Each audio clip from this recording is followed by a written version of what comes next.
Pour révéler le meilleur de nous-mêmes et sortir de notre zone de confort pour atteindre nos objectifs, il faut d'abord donner à notre corps et notre esprit les bons outils. Et c'est la mission de la marque Skin Good Garden que j'ai eu le plaisir de découvrir il y a quelques semaines. Meilleur sommeil, cheveux plus volumineux, teint frais et éclatant. Chaque produit répond à un réel besoin. Parce que pour ma part, les périodes d'angoisse passagère entre les aléas de l'expat et mes missions freelance ont un réel impact sur ma peau, je combine depuis quelques jours une gélule de Pure Skin Seeds pour une peau nette et une gélule Glow Skin Seeds pour un teint éclatant. En attendant de vous donner mon verdict après la cure de 2 mois, je suis ravie de vous offrir moins 30% sur tout le site avec le code LALEA30 pour que vous testiez à votre tour ces produits 100% vegan, sans gluten et sans allergènes. Bonne découverte!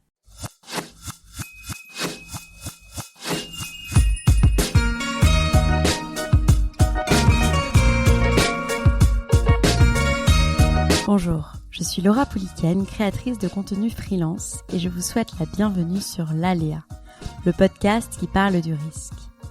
J'ai créé ce podcast pour montrer que la prise de risque est bénéfique à bien des niveaux. Pour le prouver, j'invite des hommes et des femmes qui sont sortis de leur zone de confort dans des circonstances variées. Si le challenge, le développement personnel ou tout simplement les parcours inspirants vous plaisent, vous aimerez ce podcast. Pour me soutenir, n'hésitez pas à le partager sur vos réseaux sociaux ou à en parler autour de vous, à mettre 5 étoiles et un commentaire sur Apple Podcast ou iTunes et enfin à me rejoindre sur le compte Instagram lalea.media. Cela m'aidera à faire connaître le podcast au plus grand nombre et à renforcer la communauté d'audacieux autour du podcast.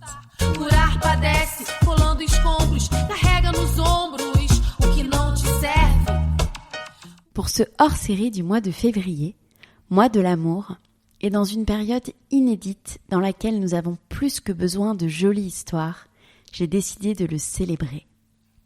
Parce qu'il n'y a pas plus grande, plus belle prise de risque de sauter le pas d'une nouvelle relation. Parce que l'amour est l'inconnu qui nous embarque, nous fait peur, nous rassure. J'ai la joie de recevoir Nolwenn pour cet épisode spécial. Nolwenn est la douceur, le parfait équilibre entre mystère et lumière. Cette confidente que l'on voudrait tous et toutes avoir. Nolwenn se dévoile aujourd'hui sur le podcast, sur sa sortie de sa zone de confort bien à elle, pour passer d'une longue relation de 9 ans à un nouvel émoi. Salut Nolwenn. Bonjour Laura. Je suis super contente de parler avec toi aujourd'hui sur l'ALEA pour un épisode spécial amour. Comme tu me l'as dit si justement hier, on en a bien besoin dans cette période assez compliquée. Est-ce que tu peux te présenter, s'il te plaît, pour commencer, pour ceux qui ne te connaissent pas? Avec plaisir. Donc, je m'appelle Nolwenn, j'ai 30 ans, j'habite à Nantes. Je suis créatrice de contenu digital sur Instagram depuis 2 ans environ et mon compte, c'est Nolwenn Crème. D'accord. D'ailleurs, tu partages beaucoup de jolies photos sur ton compte, donc je mettrai le lien dans les notes de l'épisode. J'aime beaucoup ton univers. Aujourd'hui, donc, si je t'ai invitée, c'est, comme je te disais précédemment, c'est pour parler d'amour. Et j'ai envie de savoir, finalement, puisque tu as beaucoup parlé donc, de ta précédente relation dont on va parler dans ce podcast, aussi de ta nouvelle relation amoureuse. Mais j'ai envie de faire un retour en arrière pour connaître la petite amoureuse que tu étais. Est-ce que tu te rappelles de ta première relation ou ton premier béguin amoureux, mais ça peut même remonter à la maternelle? Et si tu t'en souviens, est-ce que tu peux m'en parler, s'il te plaît? Je me rappelle qu'effectivement j'ai eu des amoureux quand j'étais petite, à l'école, etc. Mais pour moi ça n'a pas trop compté. La première vraie relation dont je me souviens, c'est mon premier amour au lycée. C'est une relation qui a duré 1 an et demi. Moi j'ai toujours eu de longues histoires.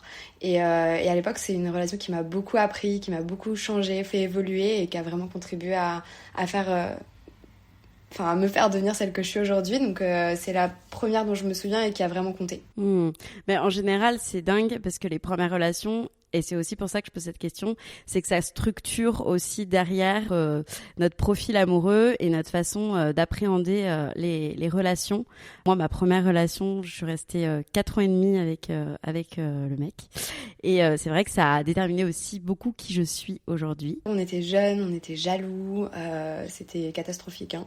Ouais, oui, mais moi aussi. Mais ça m'a laissé des travers aussi. Et aujourd'hui, donc depuis quelques mois, tu es très discrète et en même temps pas tellement. C'est assez intriguant en fait finalement puisque t'en dis pas assez, mais en même temps un petit peu. Enfin, je suis sûre que tes followers ça les rend dingues. Est-ce que tu peux me parler de cette nouvelle relation? Bon, du coup, je suis en couple avec Lucas. J'ai encore jamais dit son prénom avant. Il habite à Paris et il travaille dans le conseil en finance. D'accord. Et ça fait combien de temps, du coup, que tu es avec lui? Du coup, ça fait 6 mois. Donc, c'est vrai que c'est assez court. Mais en fait, dès la première fois qu'on s'est vu, on avait la sensation de se connaître vraiment depuis des années. C'était hyper fluide, hyper facile. Je pense que par notre caractère, on vit tout très fort. Et en plus, avec le Covid-19, ça a vraiment accéléré les choses parce qu'on a très vite vécu ensemble, passé beaucoup de temps ensemble, on a eu beaucoup de temps pour apprendre à se connaître et on s'est tous les deux dit que finalement c'était pas une mauvaise période pour démarrer une relation parce qu'on n'aurait jamais eu autant de temps dans une vie normale. Donc ça fait 6 mois mais on a l'impression parfois que ça fait plus et c'est très cool comme ça. En général, j'ai l'impression que c'est quand même le secret des relations qui durent. Enfin, moi, quand j'ai rencontré mon copain aussi, j'avais l'impression que c'était inépuisable tous les sujets de conversation qu'on avait.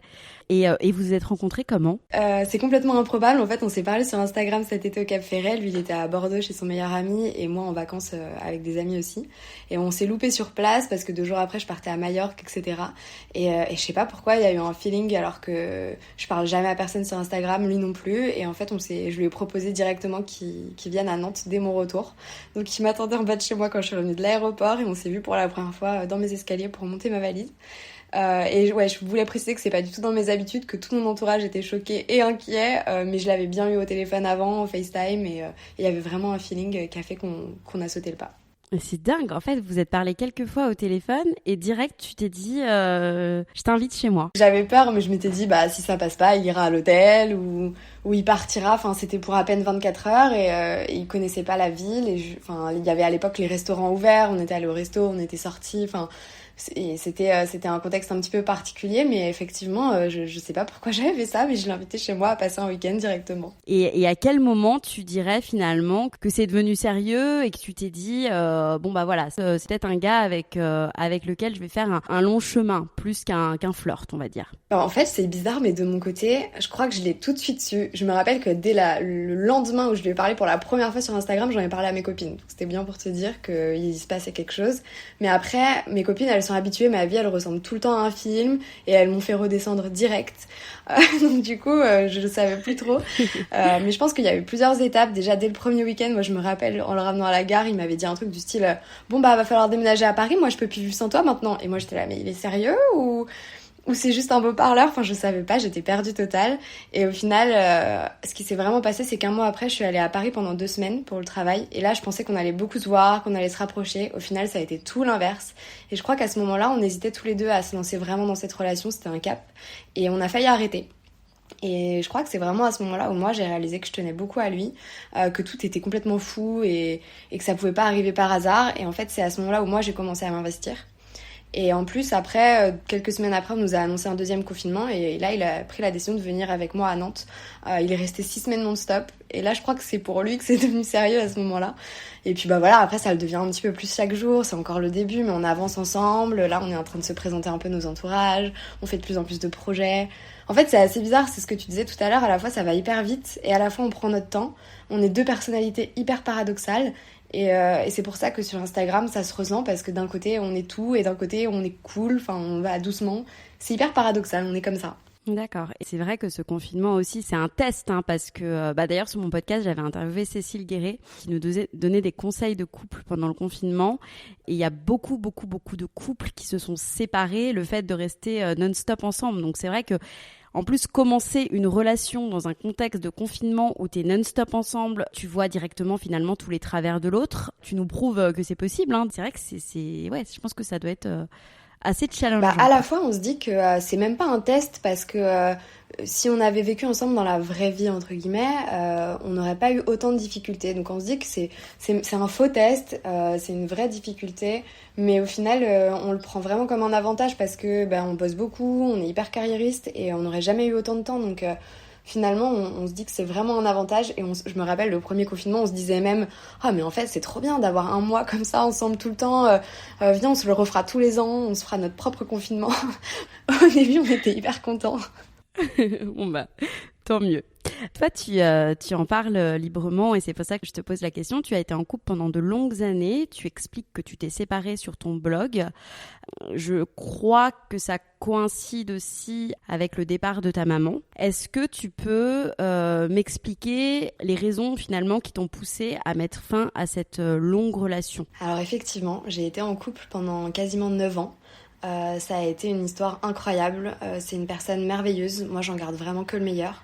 Malheureusement, effectivement, on a vécu des choses plus que difficiles. Comme tu disais, j'ai perdu ma maman. Ça s'est passé en une nuit. Je l'avais eu au téléphone à 17h. C'était la même semaine que le décès de ma grand-mère. Donc pour moi, ça a été un double deuil. Ça m'a beaucoup impactée. Je pense que ça m'a changé d'ailleurs à tout jamais. Et ça a provoqué énormément de choses en moi. Et en fait, malgré un soutien sans faille de Flo à l'époque et un comportement exemplaire, parce que j'avais rien à lui reprocher, je pense que j'allais vraiment mal. J'ai commencé à partir beaucoup en voyage, à essayer de me mettre dans une fausse vie. Et en fait, j'arrivais plus. J'avais besoin de pousser mon indépendance au maximum, d'aller plus loin, de partir un peu en vrille peut-être. Et c'était pas du tout compatible avec la vie qu'on avait vécue. Et il y a une multitude de raisons qui m'ont poussée, mais je pense que c'était pour le protéger, me protéger. Puis il y avait une tonne de choses, mais en tout cas, ça s'est fait au feeling, comme on l'a toujours fait. On a beaucoup parlé, et on a fait les choses bien, je pense. Mais effectivement, ouais, c'était une longue relation et j'en garde que le meilleur. C'est ce que je retiens de ça. Et comment tu es passée à autre chose ? Et en fait, cette question est un peu bizarre, on me l'a déjà posée, mais je suis pas passée à autre chose. Flo fait toujours partie de ma vie, on est en bons termes, on est toujours là l'un pour l'autre comme on l'a toujours été. Je sais que peu de personnes comprennent notre relation parce qu'elle est peu commune, donc ça peut surprendre, et même nos amis parfois ils comprennent pas. Mais en fait, on a créé une catégorie à part l'un pour l'autre. C'est pas de l'amour, c'est pas de l'amitié, c'est pas ma famille non plus, mais en fait c'est un mélange des trois, c'est beaucoup de respect. Et par rapport à tout ce qu'on a vécu, j'espère sincèrement qu'on restera dans la vie de l'un de l'autre pour toujours. Donc voilà, on n'est pas vraiment passé à autre chose. Et ce moment du coup où tu disais que tu avais besoin de partir en voyage, de prendre du temps pour toi, est-ce que tu as apprécié ce moment-là ou est-ce que tu pensais déjà finalement à une nouvelle relation ou à te réengager avec quelqu'un ou vraiment tu considères que tu avais besoin de ce moment seul et pour toi ? En fait, c'était encore une fois hyper paradoxal parce que techniquement, j'avais très envie d'être seule. Enfin, j'avais pas envie, j'en avais besoin parce que je savais pas comment je fonctionnais seule. J'avais connu Flo, j'avais 20 ans. Et en fait, sans lui, j'avais l'impression que j'arrivais à rien. Donc techniquement, j'avais très envie d'être seule et de m'en sortir. Mais en fait, j'ai un énorme besoin d'amour. J'en ai beaucoup à donner aussi. Je me sentais complètement incomplète, beaucoup plus fragile. Et en fait, du coup, je demandais sans arrêt à être entourée. À mon père, à mes copines. J'étais H24 au téléphone, etc. Et en fait, parfois, j'ai besoin de solitude, mais je crois que je suis une fausse solitaire. Où du coup, ça a été très difficile pour moi. Après, ce que j'ai bien aimé dans cette période de célibat, c'était partir à Vienne avec mon père, au Cambodge avec mes copines sur un coup de tête, etc. Mais ça a surtout été une période de grand mal-être. En plus, j'avais l'impression de foutre ma vie en l'air. Je faisais beaucoup de crises d'angoisse, d'insomnie. Il y a eu le confinement que j'ai fait avec mon père, mais c'était dans notre maison familiale où on avait vécu des choses très dures. En plus, on devait la déménager, parce qu'il allait la vendre, donc il fallait qu'on la vide. Bref, c'était vraiment hyper intense. Et du coup, je peux pas dire que j'ai vraiment profité de cette période de célibat. Et en fait en mai c'est pareil, j'ai dû réapprendre à vivre seule, réapproprier mon appartement, enfin bref, c'était beaucoup d'angoisse, c'était une période très difficile pour moi et du coup j'ai pas pu vraiment en profiter, mais en tout cas ça m'a quand même appris des choses et c'était un des buts, donc voilà. J'ai eu quelques petites histoires bancales entre temps, c'était drôle mais pas mon truc, je suis pas du tout une nana qui a envie d'enchaîner les relations, donc c'est sûr que je m'étais dit que quand je me remettrais avec quelqu'un ce serait pour une histoire sérieuse, mais voilà, j'ai pas profité de mon célibat plus que ça. Et du coup, je pense que c'était indispensable avant de me relancer, mais à la fois, j'en garde pas des souvenirs en mode ça me manque. Ouais, bien sûr, mais parfois, de toute façon, c'est hyper important. Enfin, c'est ce que je dis toujours aussi avec mon copain Marie, enfin, je sais jamais comment l'appeler. moi, si je m'étais pas retrouvée, par exemple, tu vois, par rapport à ma propre histoire, seule à un moment donné, je pense que j'en aurais eu besoin parce que moi, c'est pareil, j'ai enchaîné pas mal de longues relations et le fait de me retrouver seule, ça m'a appris des trucs sur moi, tu vois. Par exemple, parfois dans des relations, on a tendance à s'oublier. Moi, je suis quand même très carriériste et très ambitieuse. Je donnais tout. Moi, je suis quelqu'un qui donne tout dans les relations. Et tu vois, dans mes premières relations, j'ai tout donné. Et donc, je m'étais complètement oubliée. Enfin, j'avais oublié un peu ma partie pro. Et aujourd'hui, j'essaye de récupérer, tu vois, tout ça. Tout ça pour dire que toi, qu'est-ce que tu dirais peut-être que ça t'a appris sur toi? Alors en fait déjà j'ai retrouvé le soutien infaillible de mes copines parce qu'elles étaient là du matin au soir, c'était un défilé, elles venaient toutes dormir à la maison, elles m'ont vraiment réappris à vivre seule. Moi j'ai trouvé aussi des petits trucs où en fait au début c'était très dur et en fait à la fin je trouvais ça confortable, c'est-à-dire qu'aujourd'hui maintenant quand je passe 2 jours seule complètement à l'appartement à voir personne, et ben j'y trouve un confort, je m'active sur d'autres choses, je prends du temps pour moi alors qu'avant j'en étais incapable, il aurait fallu que j'appelle du monde, etc. Je me suis poussée dans certaines choses, genre j'ai monté un lit toute seule, enfin des trucs comme ça. Je pense qu'à ce moment-là j'avais besoin de sentir que j'étais capable de vivre seule et pas uniquement d'avoir tout le temps besoin de soutien d'un homme quoi.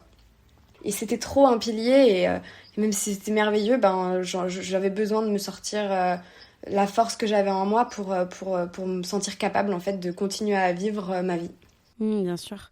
Et à quel moment, du coup, tu as senti que tu étais prête à te relancer dans une nouvelle histoire? Et ben en fait, j'étais pas du tout prête parce que pour être honnête, justement, je venais d'enchaîner 6 mois compliqués où j'avais pas du tout le moral, où j'avais beaucoup de stress, d'angoisse, etc. Et en fait, au moment où j'ai rencontré Lucas, c'était le moment où j'étais en vacances l'été, j'avais réglé beaucoup de choses et je me suis dit là, c'est bon, je suis prête à vivre seule, je me sens plus forte, plus indépendante, j'ai repris ma vie en main. À la rentrée, c'est travail à 100%, on s'était briefé avec Audrey avec qui je travaille, enfin on était à fond et j'avais dit c'est bon les garçons là on va mettre ça de côté, c'est pas ma priorité, j'avais vu une psy, enfin bref j'avais fait plein de trucs pour commencer une nouvelle vie seule et voilà c'est toujours comme ça il paraît mais C'est clair. Et est-ce que tu avais des peurs hein, quand tu t'es relancée dans cette nouvelle relation? Alors vraiment des peurs que ce soit à plein de niveaux différents hein. C'est peut-être de souffrir, peur de se réengager. J'en ai plein, en fait, même si je suis à l'aise en couple parce que c'est ce que je connais. Déjà, je me rappelais même plus ce que c'était qu'un début de relation, parce que ça fait hyper longtemps. Je sais que j'ai beaucoup de mal à me préserver, comme toi, tu vois, je donne tout de suite. Mais à la fois, je mets hyper longtemps à faire confiance. J'envisage toujours le pire. J'ai besoin d'être tout le temps rassurée, mais à la fois, je le dis jamais parce que j'ai pas envie d'être oppressante. Donc du coup... Heureusement, Lucas, il me comprend bien, il me connaît bien, donc il prend parfois les devants, mais c'est vrai que ça peut être compliqué de trouver le bon équilibre, et en fait, il faut juste se laisser du temps, mais je suis très impatiente. Donc ouais, des peurs, j'en ai 1000, mais voilà, j'essaye de les mettre de côté, et que ça n'influence pas notre façon de vivre au quotidien, parce que ça gâche beaucoup de choses, la peur, et que ma mère disait tout le temps, la peur n'évite pas le danger, donc... Petit à petit, j'apprends à le connaître, à lui faire confiance et on avance petit à petit. Mais c'est doucement, donc c'est pas non plus sauter dans le vide du jour au lendemain, quoi. Ouais, bien sûr. Et puis la confiance se gagne petit à petit et bien sûr par la connaissance. Et d'ailleurs, je voulais te poser une question par rapport à ça parce que c'est vrai que toi, tu es quand même assez médiatisé via ton métier. Comment Lucas, il gère la chose par rapport à ça? Et ben en fait, on en a parlé dès le début parce que pour le coup, ça a pas toujours été quelque chose de fluide. Par exemple, dans cette ancienne relation, c'était quelque chose qui était très compliqué entre nous. Donc évidemment, là, dans cette nouvelle relation, je voulais pas du tout que ça réinstalle un mal-être ou autre. Après, à la fois, au début, moi, je voulais pas trop le montrer parce que gérer une rupture, ça aurait pu être compliqué, mais une rupture avec toutes les personnes qui m'auraient posé des questions, c'est carrément intenable. Donc on a attendu quelques mois. Pendant le confinement, quand on était tous les deux, bon, c'était pas facile de cacher que dans mon petit 60 mètres carrés, il était là. À la fois, pour le coup, j'ai jamais dit son prénom parce qu'il y a aussi des personnes assez malveillantes. Je sais qu'il y a beaucoup de personnes qui le cherchent sur les réseaux sociaux, ont ajouté. Et c'est vrai que ça me met mal à l'aise parce que je veux bien dévoiler une partie de ma vie privée, mais je pense que j'en dis déjà beaucoup. Et j'ai pas envie, en fait, que quelqu'un d'extérieur qui est arrivé dans ma vie, qui a rien demandé, soit traqué un peu. Donc du coup on en discute quand même pas mal, on fait les choses ensemble. Là tu vois par exemple le podcast, évidemment je lui en ai parlé, je lui ai dit un petit peu le sujet, etc., qu'il soit au courant en amont. On essaye de faire les choses en ayant beaucoup de communication. Mais par contre, il est très cool, il est hyper ouvert là-dessus, il a plein d'idées, on a plein d'envies là-dessus aussi. Enfin, franchement, c'est hyper agréable d'avoir quelqu'un qui me soutient là-dedans, qui est motivant, voilà, c'est top. J'adore. C'est génial, ouais, c'est top. Quand on a une relation longue et que l'on a créé, donc comme toi, des liens très forts avec son ex, ça peut être parfois, et d'ailleurs tu le dis, tu es toujours en contact en fait, c'est compliqué de couper les ponts. Comment tu gères finalement cette présence dans ta nouvelle relation ? Est-ce que tu le considères aujourd'hui comme un ami ? Comment aussi Lucas réagit par rapport à ça ? Alors comme je le disais plus haut, effectivement, oui, on a gardé contact, on est plus qu'amis, on est comme de la famille, enfin c'est une relation très à part, mais en fait on avance quand même chacun de notre côté, on a chacun refait notre vie à notre rythme, on se dit toujours les choses, moi je suis heureuse pour lui, il mérite vraiment d'être avec quelqu'un qui lui correspond, qui le rend heureux, il mérite que ça. Et quant à Lucas, je lui ai dit en fait dès la première fois que je l'ai vu, dès notre premier week-end, dès notre premier dîner, de toute façon j'étais en vacances avec Flo également, donc il était au courant, je lui ai dit qu'on était proches, et que c'était quelqu'un que j'avais pas envie de sortir de ma vie. Il est ok avec ça, lui aussi il a eu une histoire très forte en amont où il a gardé contact. Donc voilà, et j'ai beaucoup de chance qu'il soit ok avec ça parce que c'est très très très important pour moi. Et là récemment pour mes 30 ans, les deux se sont rencontrés, ça s'est très bien passé.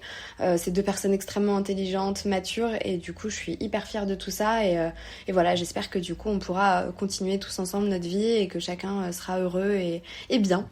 Ouais, bien sûr, et puis c'est une chance, et puis c'est aussi par rapport à ton histoire personnelle. Je pense que c'est impossible pour toi de faire autrement, et comme tu le dis, c'est pas tout le monde qui est aussi intelligent et aussi bienveillant par rapport à ça, donc tu as beaucoup de chance et tu nous donnes aussi beaucoup d'espoir, je pense, aux auditeurs qui nous écoutent, aux auditrices, je pense, parce qu'il y aura beaucoup de nanas.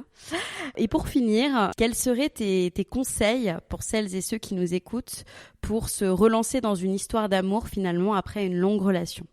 Alors, il n'y a pas de solution de miracle, en fait. Je pense que déjà, on est une génération un petit peu particulière. On vit beaucoup de choses. On est dans une société qui va très vite. On a les réseaux sociaux, etc. C'est plus comme avant. Nos parents, à 30 ans, ils étaient mariés. Ils avaient déjà un enfant ou deux. Enfin, c'est très différent. Là aujourd'hui c'est vrai que à 30 ans je vois beaucoup de personnes autour de moi se poser la question, être en couple depuis longtemps mais avoir une vraie remise en question de est-ce que c'est la personne avec qui je veux passer toute ma vie. Moi je pense que chaque histoire est différente, que le seul conseil que je peux donner c'est d'essayer de faire vraiment les choses avec le cœur, avec honnêteté, qu'une personne qu'on a aimée et qu'on a eue dans sa vie pendant des années mérite forcément ça, que quand on fait les choses proprement chacun peut avancer. Donc après, il y en a qui ont besoin de le faire en coupant les ponts, d'autres en gardant contact. Ça, ça dépend du vécu, comme tu disais, des circonstances de la rupture, de beaucoup de choses. Donc voilà, déjà, pour moi, pour pouvoir se relancer après une longue histoire d'amour, il faut la terminer et la terminer proprement.